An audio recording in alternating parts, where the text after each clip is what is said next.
Здравствуйте, друзья, меня зовут Владимир. Я буквально позавчера вернулся из России, и сегодня я хотел бы сделать видео вопрос-ответ, потому что вот год назад я сказал: задайте мне, пожалуйста, вопрос, и я постараюсь ответить. Вопросов было очень-очень много. Большое спасибо вам за это, и давайте начнем.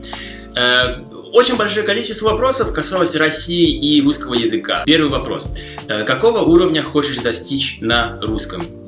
Ну, желательно, я бы очень хотел говорить на русском так, как вы, то есть люди из России, люди, у кого русский родной. Я знаю, что чтобы добраться до такого уровня, надо очень-очень много времени и хороших обстоятельств, если могу так сказать на русском.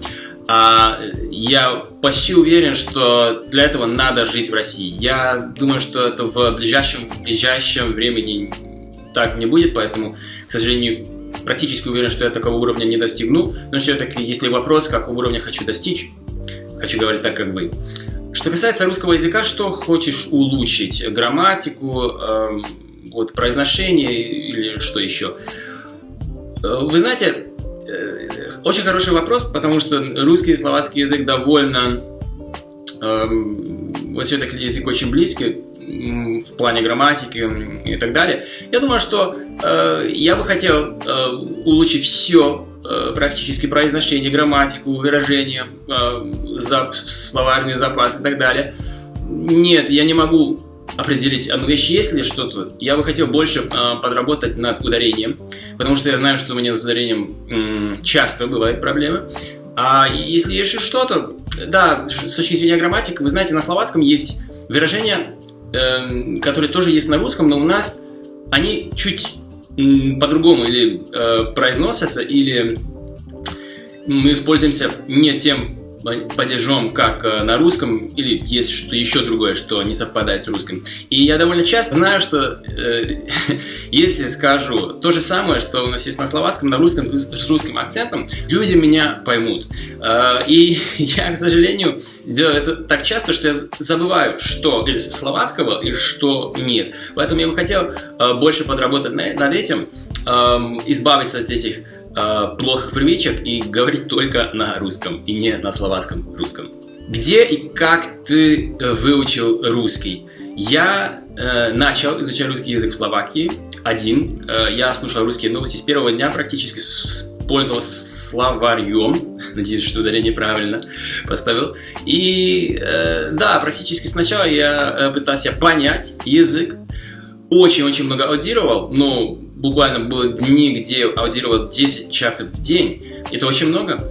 И после первого месяца уже не было надо пользоваться словарем. Где там ударение? Словарем, надеюсь. После того постепенно начал искать здесь, в моем городе, русских. Начал с ними общаться и поехал в Россию на 1 месяц, где практически все, что я выучил, и все, что я знал пассивно, как-то превратилось в активный русский язык. Как уже сказал, русский и словацкий язык, они очень похожи друг на друга, но не так похожи, чтобы мы смогли понять друг друга без того, чтобы выучить язык второй страны. Но все-таки это очень помогает. Где и почему ты жил в России? Жил ли я в России или нет, не могу сказать, потому что я был в России только 1 месяц. Больше, чем 1 месяц сейчас, если включаем до этого времени тоже время, когда я был в России сейчас. Первый раз, когда я был в России, это было в 2007 году в Санкт-Петербурге. Я там был, потому что я изучал русский. А второй раз, это было сейчас, уже в 2017 году, в августе, в сентябре. Первый раз на 1 неделю, сейчас на 4 дня. И это был потому, что я участвовал в программе телеканала «Россия-1. Удивительные люди». Здесь какой-то иностранец, пожалуй, задавает вопрос. Меня интересует, как учить падежи полегче и как расширять вокабуляр. Не знаю, как ответить на этот вопрос, на первую часть этого вопроса. Как изучать падежи? В словацком языке тоже есть падежи. Мне особенно не надо их изучать, только эти, где... Только в этом случае, если в выражении на русском не используется тот же самый падеж, как на словацком. Тогда изучаю только эту разницу, и все. А что касается вот вопроса по расширению вокабуляра, вот словарного запаса, наверное, я советую слушать очень много, вот, аудировать, слушать новости, слушать какие-то, я не знаю, там, ютуберов или что-то, что вам нравится, интересное, а читать книги. Расскажите о самых сложных моментах в изучении русского, что вас обескураживает и не всегда является понятным. Было бы интересно услышать мнение, так сказать, со стороны. Что бескураживает? Бескураживает то, что везде, где я нахожусь, русских очень мало. Я думаю, что для того, чтобы говорить на русском серьезно очень хорошо, как уже сказал, надо быть в России, надо жить в России. К сожалению, за рубежом это вот, нельзя создать себе такие остановки, где я бы был в окружении русского языка постоянно практически. Или очень сложно. Это, да, обескураживает, да.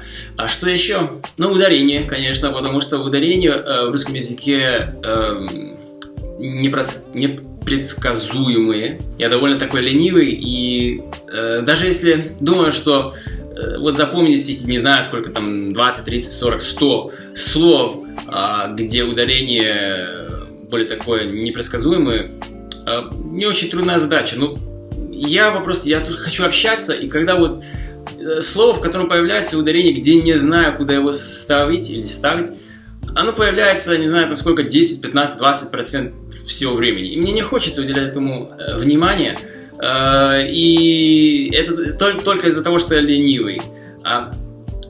Вот это, конечно, обескураживает, потому что с одной точки зрения есть проблема, с второй точки зрения есть способ, как ее разрешать, а мне попросту не хочется это сделать. Что еще? Да, на русском языке, чтобы говорить так, как русские, есть русское произношение, оно для словаков не очень сложное, но все-таки есть буквы, звуки, они представляют определенную проблему. Вот да, есть мягкий знак, как с, да, в и так далее. Кроме того, я думаю, вот особо проблем нет. По возможности расскажите, насколько русский язык и русская культура популярна, непопулярна или непопулярна среди словаков, чехов, поляков, венгров. Моя знакомая живет в Чехии, преподает русский язык для чехов, говорит, что пользуется спросом. Если вам есть что-то рассказать об этом, буду рад послушать.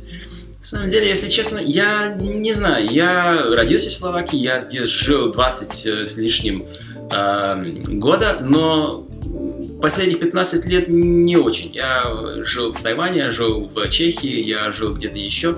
А в Словакии я только возвращался летом, встречался с моими друзьями. У меня нет телевидения, не смотрю новости, я не знаю, если честно.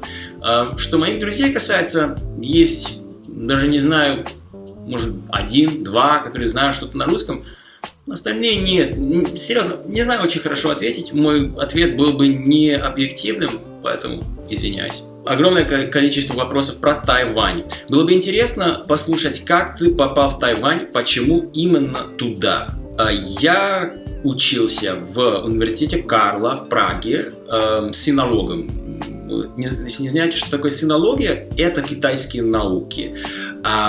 Я из Словакии, но я учился в Чешской Республике. Вот во время, когда всем было надо поехать в Китай по студенческому обмену, мне не то что не разрешали, я просто не смог получить китайскую, я не знаю, как это стипендия называется, вот поддержка в студию, вот денежная поддержка в студию от китайского правительства. И я мог только использоваться вот партнерскими контрактами Карлового университета с каким-то другим университетом. Единственный университет тогда, когда я учился, это в 2010 году, был в Тайване. Поэтому я попал на Тайвань. Я сначала был студентом, я учился в университете Тайпей 1 год. И после того 4 года работал и был на Тайване. Говоря о жизни на Тайване, пожалуйста, было бы очень интересно. Вы знаете, говорить о жизни на Тайване я могу Я даже не знаю сколько, это один YouTube канал, я думаю, не хватит для того, чтобы я рассказал все, что там со мной произошло. Огромная тема, если хотите, я могу и сделаю очень-очень много видео про жизнь на Тайване.